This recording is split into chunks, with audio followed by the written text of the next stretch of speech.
Hi, Tony Salzo. We've got a treat here on the line. I've got Yifat Cohen, who is another maven, really kind of leading the bleeding edge, and it is bleeding, on how we're changing from a push, really marketing system to a conversation that your brand, hey, here's a big statement. You don't own your brand anymore.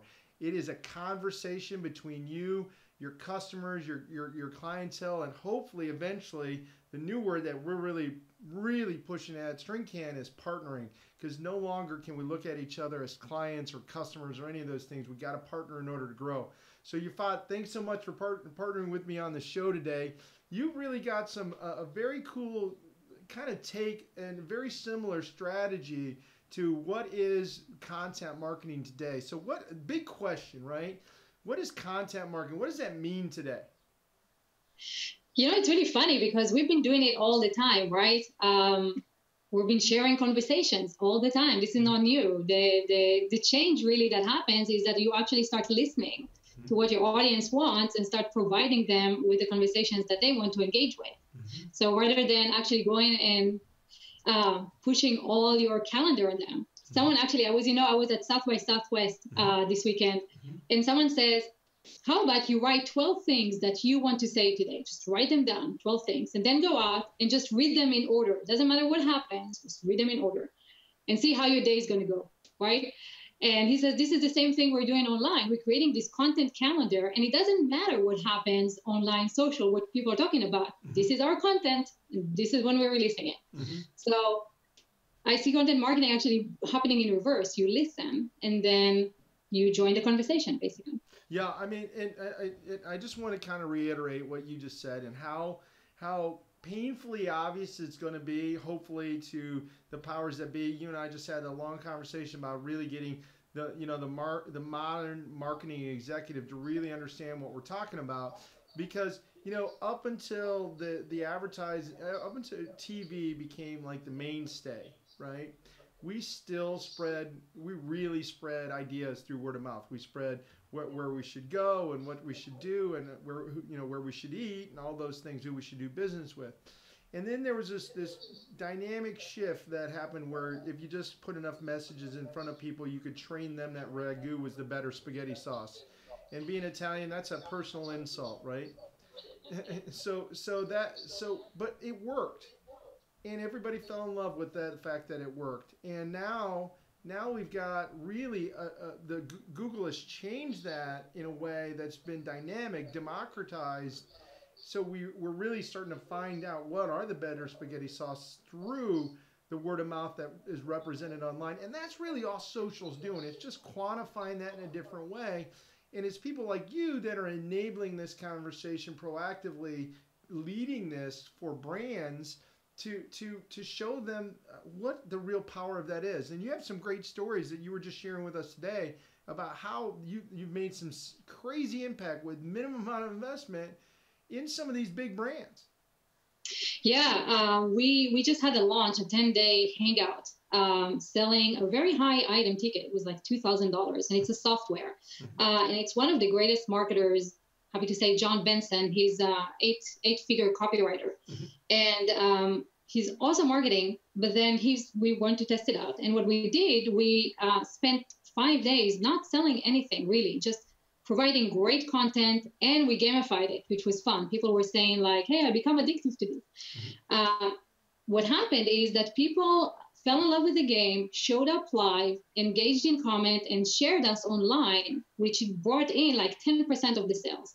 We made $250,000 in like 6 days just by providing content and answering questions. And what we did, we opened it up. Like every day after delivering value, we would open up, anyone can join and ask us questions as much as you want. And what happened is they realized, like, John actually knows what he's talking about. Yep. He's not trying to persuade you. Another really nice thing, refund went down 10%. And the reason why is because people were not manipulated into impulse buying, right? There was a long time, they gained the trust, they built a relationship, and they knew why they're buying. So moving away from like, let me trick you into buying something, here's a discount or something like that, but actually investing in the relationship is actually long term a lot more beneficial. Yeah. I mean, it's crazy. Like, it's crazy how simple that is, right? It's just, there's, and between, Patrick Lencioni's new book, Getting Naked, about stopping the entire process of trying to sell your client and just get in there, dig in, and try to help. To Joe Paluzzi's new book about epic content marketing, about listening to the client, where he's got a pool guy. I mean, a guy sells manufactured pools, and he starts blogging and answering all the FAQs about how to buy a pool and where to buy a pool and what temperature, and all the stupid questions. I was like, really, a pool guy? And now this guy goes from having his business in the in the dumps to being one of the the highest pool volume salespeople or companies in the entire Midwest. And it's just about getting focused on who you actually sell to and what is it that you're doing to create value and helping them make good decisions. If your product or service is a good decision, you've done your job. Just help them get there. Stop trying to sell. I mean, that's it. Is it almost that simple? It really is that simple. It's so weird. It's kind of like, we're thinking about if you moved into a new town, right, and you need a mechanic now, what do? You go ask people like, who's the best mechanic? And if there's a guy there who is really helpful to everyone, you'll get, they'll tell you, this is the guy you need to talk to, and make sure you don't talk to that guy, because that guy screwed me up last time. Same thing now happens on Google Plus, right? And on Google in search. What Google does is try to figure out how to get away from spam, right? So when you are searching something in search, you want to find the results that are relevant to you. And how does Google know what's relevant to you? Like if you say, what's the best pizza? How does Google know what best to you is, right?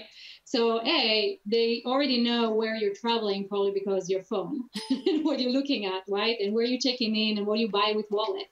But they also know who is in your circles.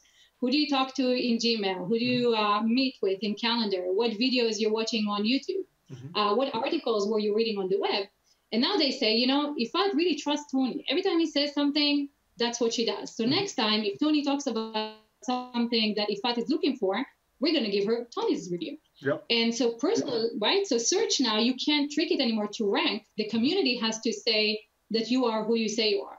So there's no longer like, I'm the best, I'm the Google Plus expert. If you go to Google Plus, if you go to Google search and you put that and the community says, yeah, she's the expert, I'm going to show up.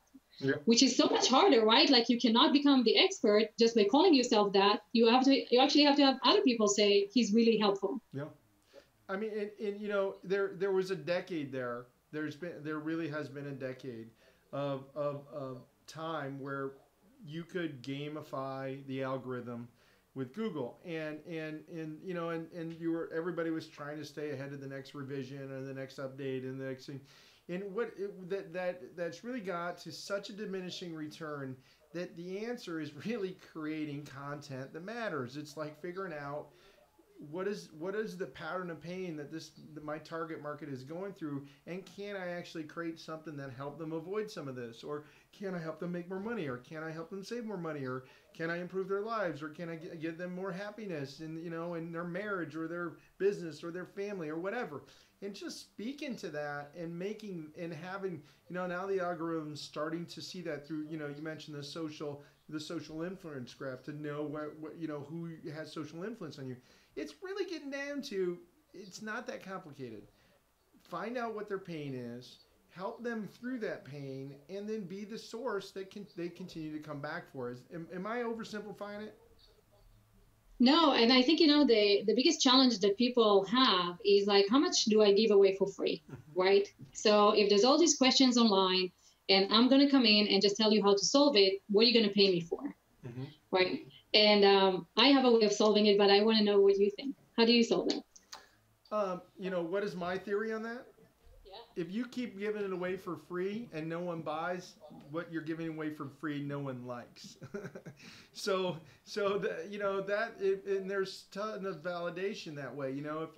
If you keep creating content, and the short answer, the different way to say that is your content sucks.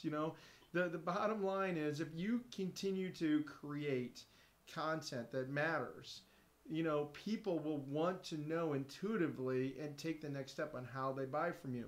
And they will ask the question. And if the litmus test is there, that if they're not doing it, then you haven't created anything that really matters. And so you go back to the drawing board, right? I mean, is that too simple?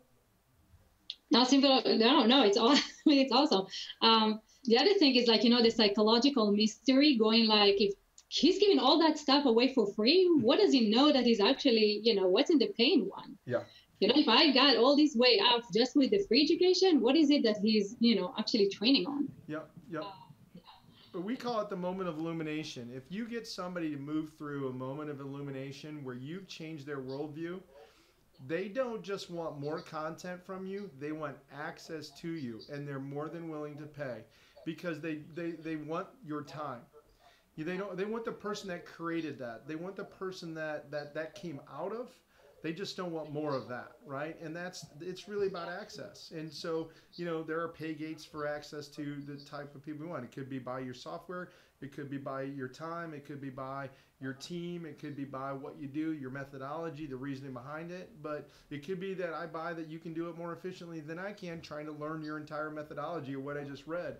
But that's really the key. It's the people that are complaining about that haven't really created anything that's worth anything. And you touched on another great point. There's like over information now. We're overwhelmed with information. What people really want is the relationship, the connection, right? So anyone can Google anything today, and you can, go to the YouTube University basically and learn everything on YouTube. Why aren't people doing that? Because they need the hand holding, they need your brain, they need the relationship, they need the coaching. We're moving away from just give me the information to like, hey, be my friend. It's like you said, right? So if people are becoming friends, word of mouth is naturally flowing. Yeah, it's to me, we call it filters. If Seth Godin tells me I'm supposed to read it, I read it, right? If Tony Robbins says I'm supposed to be there, I go. I trust those filters. Those people have built enough social influence on me that I do what they say, and that's really what you're speaking to. And so when in the snow, the blizzard of information that we're in today, we trust those filters dynamically more than we ever had before. In fact, we have to in order to survive, or we get overwhelmed. And confused people don't make decisions. So if we're caught in a place or a time where we have to make a decision, we're going to go to our filters. And you're helping build filters online to allow people to be recognized for what greatness they're worth. And I think that's really what's powerful about what you do. Thank you. Yeah, I think it's changing the way the way marketing is being done. We were usually just creating content without real engagement behind it. And actually opening it up to conversations like this is so valuable because nobody ever talks to anyone anymore. Even Similac, they created an awesome video on YouTube where they were trying to change the worldview of people and saying like, look, everybody has a choice. Some people want to breastfeed. Some people want to do this. Let's all love each other, kumbaya and stuff. They shared it on YouTube, but they closed the comments. Basically, hey, we don't want to hear what you had to say, right? We know we need to be social, you to be social, but we really don't want to hear you. Which they can't stop the conversation. Now people sharing it on other platforms and saying exactly what they thought about.